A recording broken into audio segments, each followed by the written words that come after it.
It was my third week working the night shift at the old convenience store, the one on the corner of John Street, the kind of place most people avoid after dark, but it was all I could get after losing my previous job.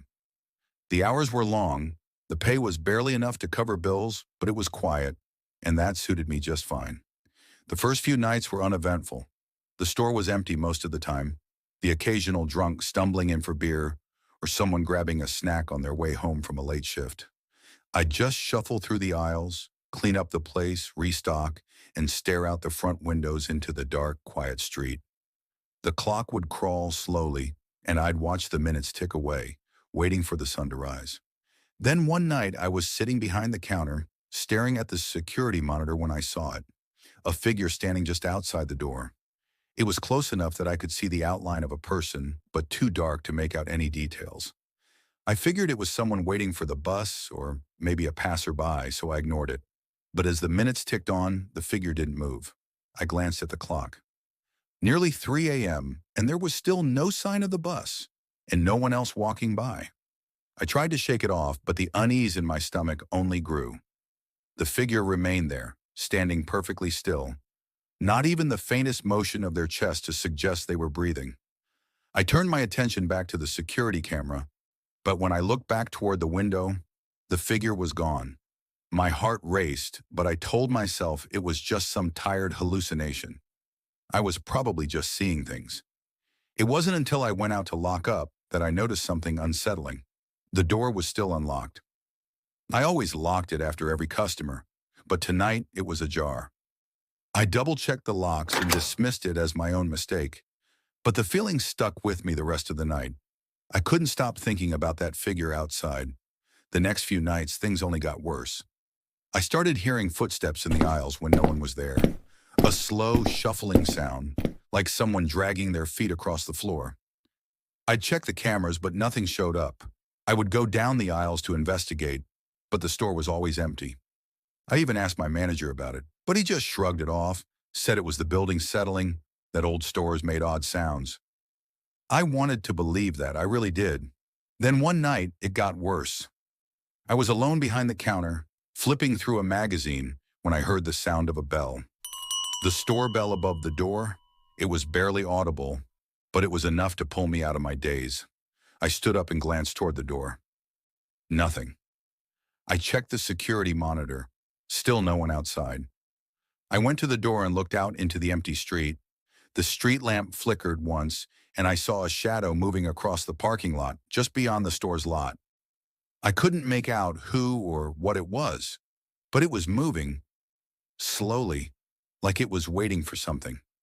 I backed away from the door, my mind racing. Had someone been out there this whole time? Was I being watched?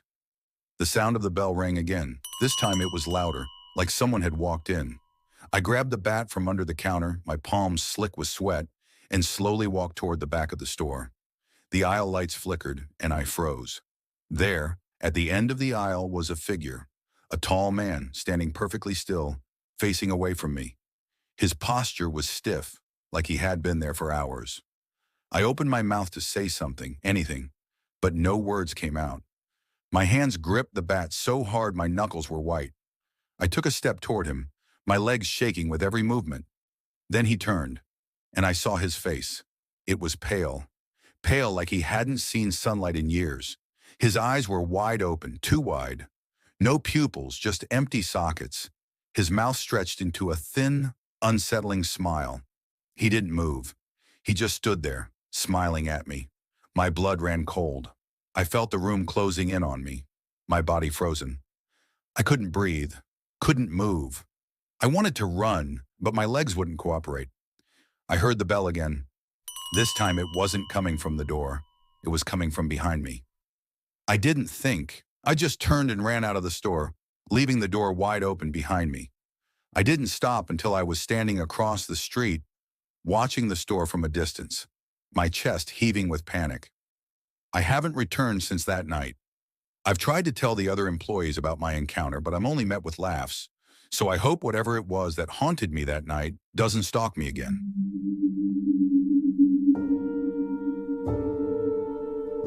I've worked the night shift at St. Mary's Hospital for nearly a year now. The shift starts at 10 p.m. and ends at 6 a.m., the hours stretching long and quiet, broken only by the occasional emergency or a late-night patient needing something. I'm used to the silence. Hospitals are eerie at night. There's a sense of stillness in the air, as if the building itself is holding its breath. That night, though, something was off from the moment I walked through the doors.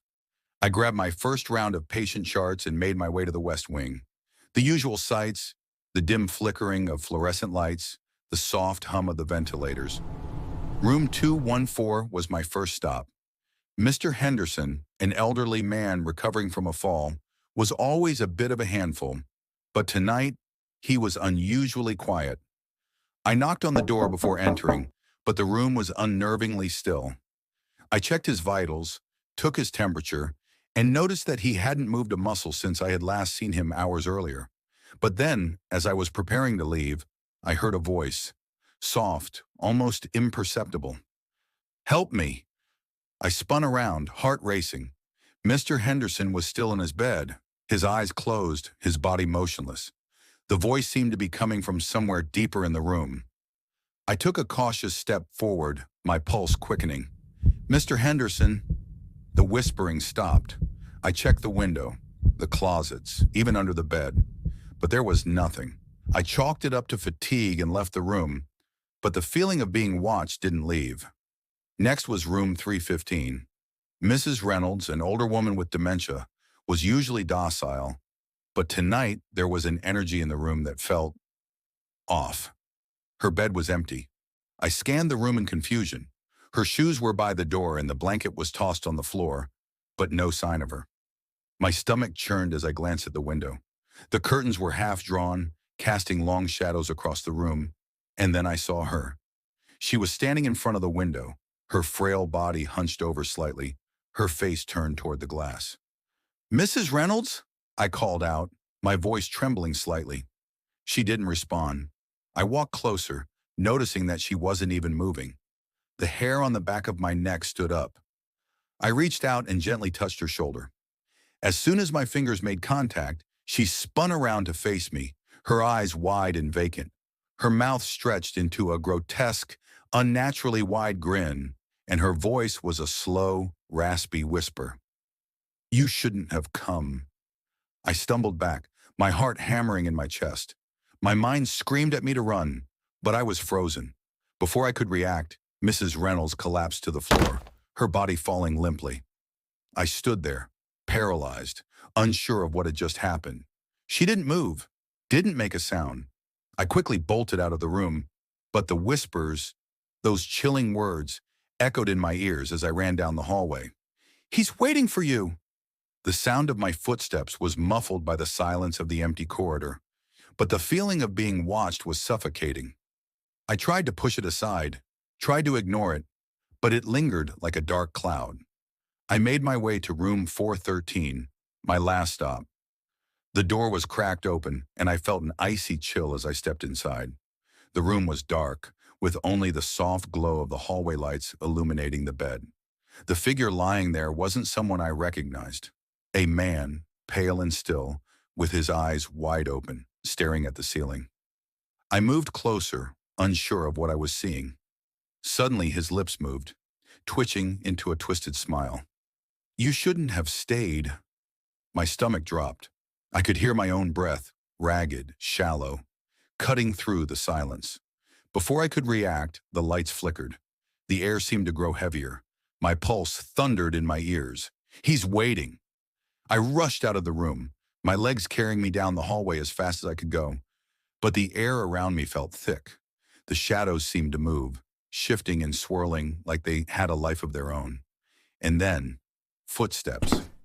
I stopped, my breath caught in my throat. I looked around. There was no one there.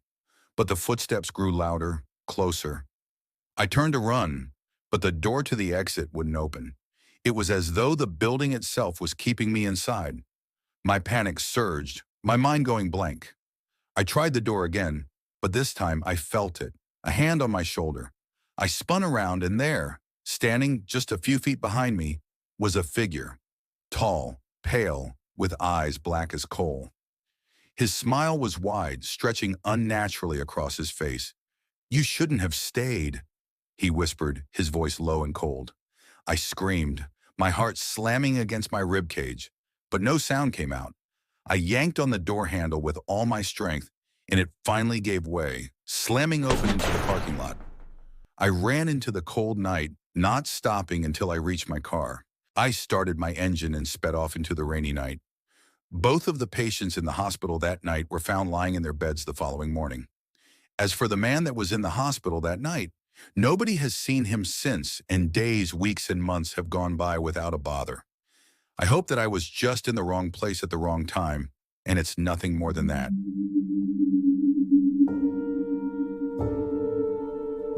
It was just another late-night shift, the kind where the streets are empty, the city lights flicker as they reflect off the wet pavement, and the only sounds are the hum of my taxi's engine and the occasional distant siren.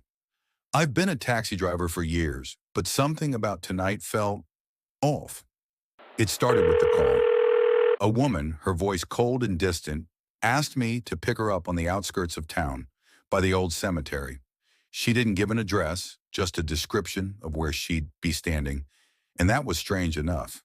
The place had been abandoned for years, known for strange stories that no one ever took seriously. I drove out there, the engines hummed the only company as the city grew quieter the farther I went. The streetlights seemed fewer, the shadows longer.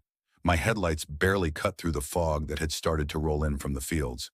By the time I reached the cemetery, I saw her, standing by the rusted gate, her white dress fluttering in the breeze. She looked odd, out of place. Her face was pale, her eyes unnaturally dark, as though she'd been standing there for hours. I pulled up to her, and she got in without a word.